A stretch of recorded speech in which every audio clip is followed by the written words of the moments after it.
त्या लोकांची आनंदावर आनंदावरचा चरण स्पर्शाने त्यांच्या वास्तव्याने ती भूमी पावन झालेली आहे. खरोखरच ती तीर्थभूमी आहे. हो, मी पण गेलतो पृथ्वी तलावावर, पण आनंदामध्ये नाही गेलो.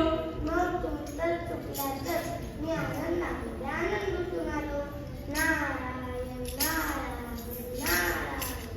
हो, खरंच चुकलो आम्ही. आमच्या हे लक्षातच आले नाही. आम्ही नगरजवळ हिंगणघाटामध्ये गेलो. तिथे काही उत्सव असल्यासारखी गडबड दिसत होती. थोडं जवळ गेल्यानंतर पाहिले तर काय, तिथल्या सगळ्या लोकांच्या मनामध्येही आनंदाबद्दल खूप गाढ श्रद्धा आणि भक्ती बांधली. तिथले सगळे छोटे मुलं व मोठे लोक ही आनंद बाबाचा खूप जय जयकार करतात. असे वाटत होते आनंद बाबा म्हणजे प्राण आहे, प्राण.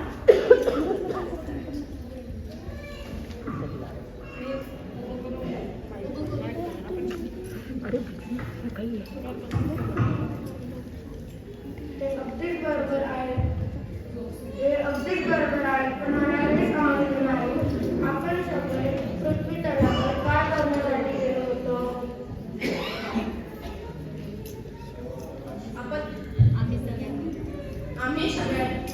आम्ही सगळ्यांनी विचार केला, जरा आपल्या लोकांची परिस्थिती कशी काय ते जरा पाहून येऊया, म्हणून आम्ही पृथ्वी तलावावर गेलो.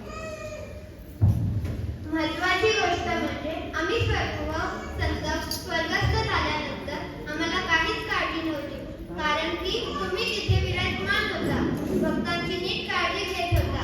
पण काही वर्षांपूर्वी तुम्ही स्वर्गात आले, म्हणून असं वाटलं की भक्तांची परिस्थिती काय आहे ते जाणून घ्या.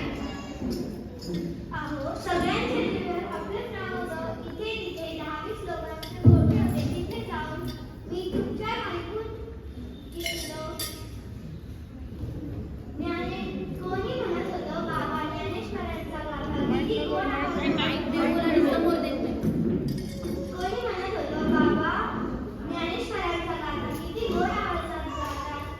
खरंच असं वाटतं ज्ञानेश्वर महाराजच आपल्या डोळ्यासमोर उभे आहेत.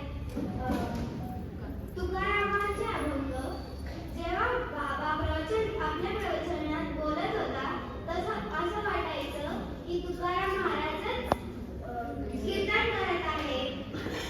खरंच आनंद बाबाचं हृदय, विशाल हृदय आपल्यासाठी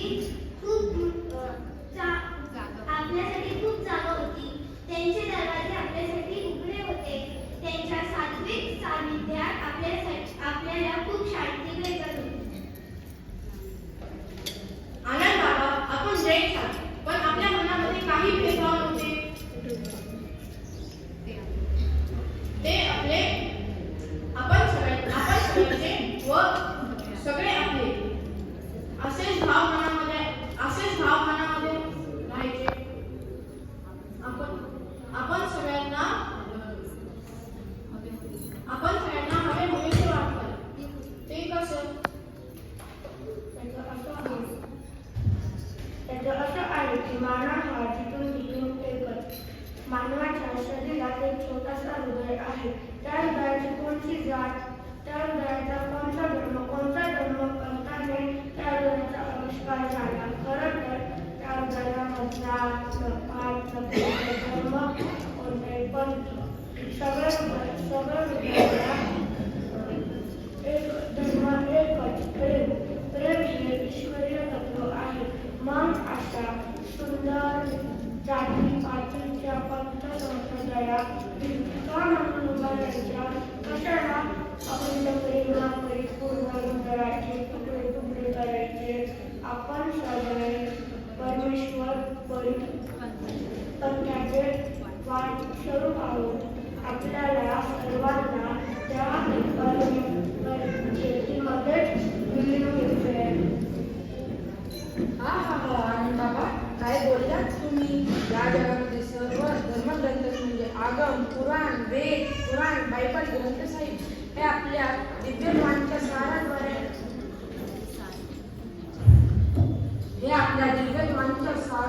ऐकून आम्ही तुझं कृतज्ञ झालो आहोत. तिथे आपण आपल्या आनंदात लीन आहात आणि खाली सारे भक्तगण गुरु आनंदाच्या भक्तीमध्ये तन्मय